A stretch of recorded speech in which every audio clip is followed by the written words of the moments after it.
October 25th, 2015, the NASCAR Cup Series headed to Talladega for the final race in the round of 12.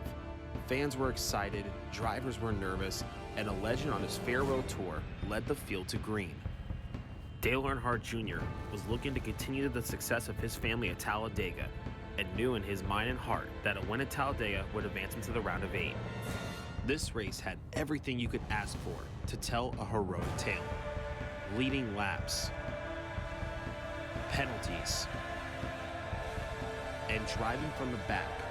It was all there, but what little did everybody know that a splitter difference would change not only the effect of the 2015 season, but the rest of NASCAR's history.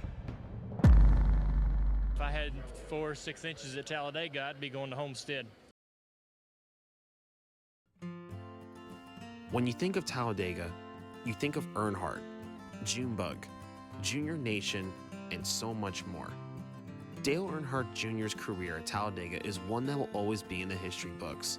With 6 career wins, 5 runner-up finishes, and having 4 of those wins be consistent from 2001 to 2003, it only seemed a fair bet. Like father, like son is what they say. Dale Earnhardt taught Jr. everything he knew about plate racing, and it truly showed. He also won the spring race there in Talladega in 2015, which was only more momentum for the 88 crew. Dale and his team were running a high road of momentum heading into Talladega, and everybody knew it. Jeff Gordon led the field to the green. Field, green flags in the air, we're underway.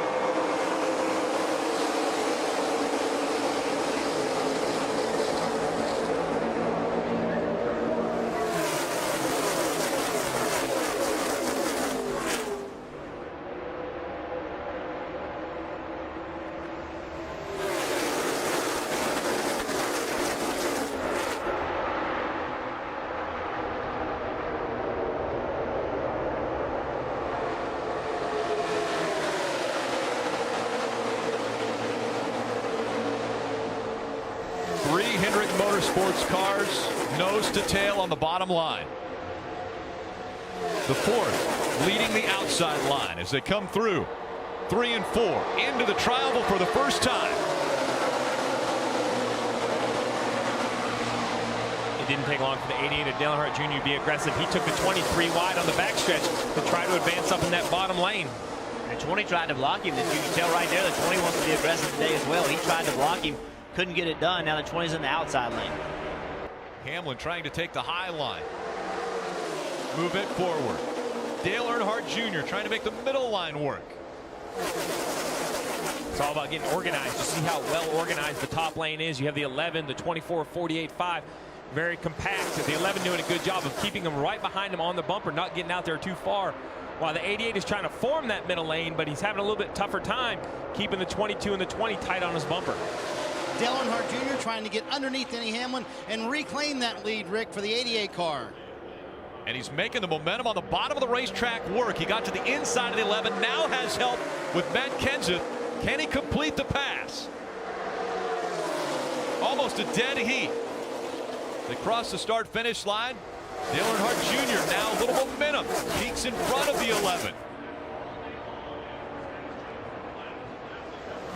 Denny Hamlin relying so much on his spotter, Chris Lambert, letting him know which line is moving, giving him the opportunity to move in front of that line. And now, almost on his own, the 88 of Dale Earnhardt Jr. working that bottom line, trying to take the lead. Dale Earnhardt Jr. riding there in 3rd, Rick. A little bit of panic about 5 laps ago in the 88 camp. Jr. said he thought he might have a loose wheel, that he had a vibration. Greg Ives reported back to him that all the lug nuts did get tight. Jr. has not said a word about that since then. Jr. talked all weekend long about how he wanted to dominate this race, dictate the pace, but you get the feeling right now he's very comfortable riding there in 3rd, Off Kelly. of pit road, look at once again the smoke rolling out from underneath the 88. Trying to slow down to pit road speed, 55 miles an hour. Dale Earnhardt Jr. giving up the lead. Michael Waltrip out front now. Here he comes, Marty. And Rick, this time it was planned already for a 4-tire stop for Dale Earnhardt Jr. Got to get 2 full cans of Sunoco fuel going in, and a little bit of an adjustment to tighten up that race car, Dave. As we reach the halfway mark of the race, Dale Earnhardt Jr. has led 42 laps of the first 94. If that doesn't say Pied Piper to you, I don't know what does. The 88 car was fast that day. But check out this data.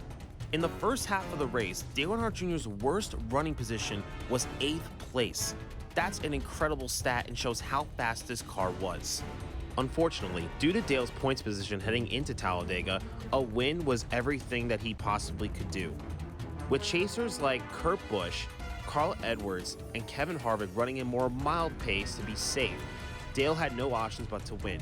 Green flag pit stops were coming up on 1 lap 18, and this would be the biggest obstacle for the 88 crew. Dale Earnhardt Jr. this time, it'll be 2 tires only for the right side for Dale Earnhardt Jr. Also a wedge adjustment car just a little bit loose, Kelly. Kevin Harvick running inside the top 5 that last fuel run. They've already made big wedge adjustments to the left and right sides. That time, 4 tire change for the 4 car of Kevin Harvick. And racing off of pit road, very interesting there between the 88 and 48. That's the first 2-tire stop that Dale Earnhardt Jr. has been able to do because he slid the tires the 2 previous stops before. He has a 2-tire stop, and it looked as though his teammate may have cut him a little bit of a break coming off of pit road. He's made it known all week he wants to be at the front of this line, and here he is. And we're hearing a very disappointing news for that 88 team. They had guys over the wall too soon. They're going to have to do a pass-through penalty. That could enable or knock out Dale Earnhardt Jr. from the possibility of winning a championship. We talked about it earlier. You have to eliminate the mistakes. That's a simple mistake. You're allowed to jump over pit wall 1 pit box early. Here you see on the left side of your screen the official informant, Greg Ives, Marty, of the penalty. And see, they have not told Dale Earnhardt Jr. the news yet. You see on the left-hand side of your screen, Greg Ives pleading his case with the NASCAR official. He wants to see the video, I believe, but they have not told Dale Earnhardt Jr., who's actually out front right now, and they just now have told him, we have an over-the-wall too soon, a drive-through penalty, but we're checking on it. Gotta come, you sure? Yep, gotta come. So Dale Earnhardt Jr. has been told he has to come. Penalty, we're going to come this time. The hand goes out the window, letting the 48 team know, and everyone behind him, he's got to come to pit road. That's the important thing. We just saw the 13 got run into. He has. I mean, it's not good that he has to pit, but let's not. 4,600. The spotter letting him know.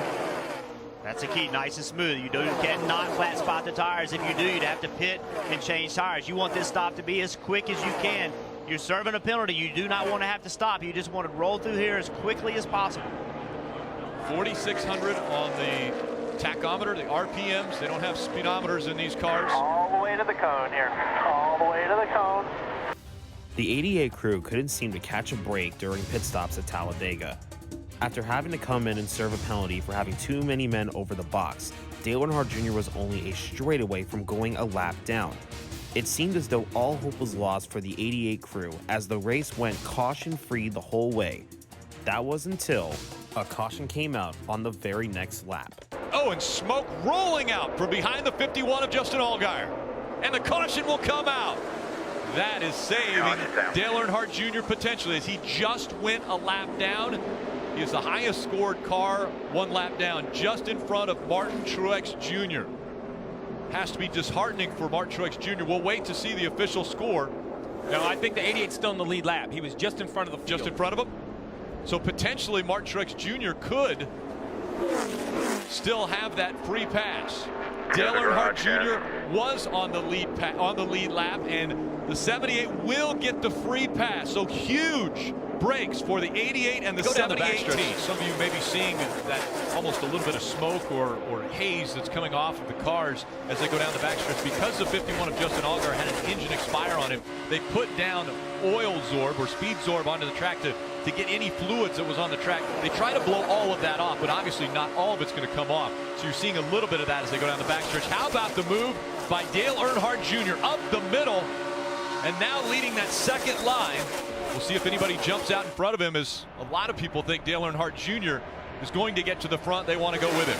And Dale got what he wanted. There was a tremendous shovel at the front of the pack. Saw a lot of cars moving around. They really didn't get organized, and all that allowed Jr. to get some momentum ahead to the front. Now Dale Earnhardt Jr. running in the top 5. But even in the top 5, that's not enough. Dale Earnhardt Jr. is in a situation where he must win. Where he's running now, he's 19 points below the cut line. In the blink of an eye, Dale Earnhardt Jr. drove from the back, nearly going one lap down to being the leader and taking the lead away from Kyle Busch on lap 151. He went on to lead the next 19 laps with Joey Logano and Brad Keselowski right on his bumper. The field couldn't make it to the checkered flag without having to pit one more time, and everybody seemed pretty good on tires, so it was just going to be a fuel call.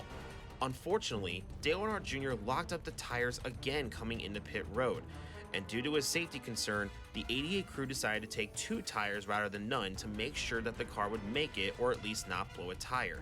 This seemed like it could be a bad move, but fortunately for the 88 crew, the Diet Dew Chevy was fast and got up to the front in no time and was battling for the lead. However, there was a little bit of a twist to the strategy. Greg Biffle stayed out and had enough fuel to make it to the end of the race. With 5 laps to go, it only seemed like Greg Biffle was going to pull a Cinderella story like the 2003 Pepsi 400. Unfortunately for him, coming down the back straightaway, Jay McMurray blew an engine in front of everybody. To this day, I still don't understand how this wasn't a crash, and I give massive props to everybody for avoiding Jay McMurray blowing an engine. This ruined Greg Biffle's strategy. As the laps kept on winding down, Biffle had to pit and take fuel, and this put Joey Logano and Dale Earnhardt Jr. on the front row in what would be one of the craziest restarts of all time. Spins his tires. Green flag back in the air. Around goes to 48. Well, let's try that again. Here we go. 2 laps to determine who will win the race and who will advance into round 3 in the chase. Coming back into the NBC Sports restart zone. 220 feet. Green flag back in the air. The 4 not going. They wreck behind him. The green flag is out as they cross the start-finish line. Will they throw the caution? Trying to get back up to speed. Caution comes out. Now the question is, who was in front? Stay in front of them. Stay in front of them. You heard him say stay in front of them. From NASCAR, they are telling us that the 22 was in front, and so Joey Logano will sweep round 2. The call was made, and Earnhardt Nation felt defeated and kept thinking, what if Junior won this race? It's amazing to me how a splitter could make a difference and can make a huge impact not only on a season but NASCAR history. And who else to ask better about history than the man himself, the Iceberg? Thanks, Sloppy. So why is this race so big? Well, had Junior won, then Kyle Busch would not have advanced in the 2015 chase, excluding him from the championship 4. Had Junior advanced on, then as it turns out, his final career win at Phoenix is monumentally more historically important. In this race, he managed to gain the lead in green flag pit stops. Soon after, there was a caution, and under the yellow flag conditions, the clouds opened up and the desert was drenched with rain. The race would end up being called quickly after. This win would have advanced him to the Final 4 at Homestead, where he would fight for the championship with Kevin Harvick, Martin Truex Jr., and teammate Jeff Gordon. Once in position to win it all, who knows what could have changed from strategy to just racing in general. What could have been Junior's big chance to finally win it all turned into what woulda, coulda, and shoulda happened. Thanks, Iceberg. Let's go ahead and take a look at Dale Jr.'s stats from this race.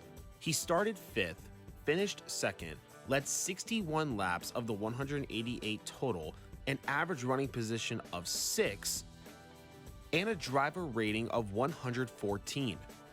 To this day, NASCAR fans, YouTubers, and everybody in the NASCAR community talks about how this race could have changed the outcome of Dale Earnhardt Jr.'s Hall of Fame caliber career. What do you think would have happened? Do you think Jr. would have won the championship if he won Talladega? Let me know in the comments below. Regardless, Jr. always put on a show at Talladega for fans, Junior Nation, and everyone in NASCAR. Thank you, Dale Jr., for everything you've done, and congratulations on your Hall of Fame nomination.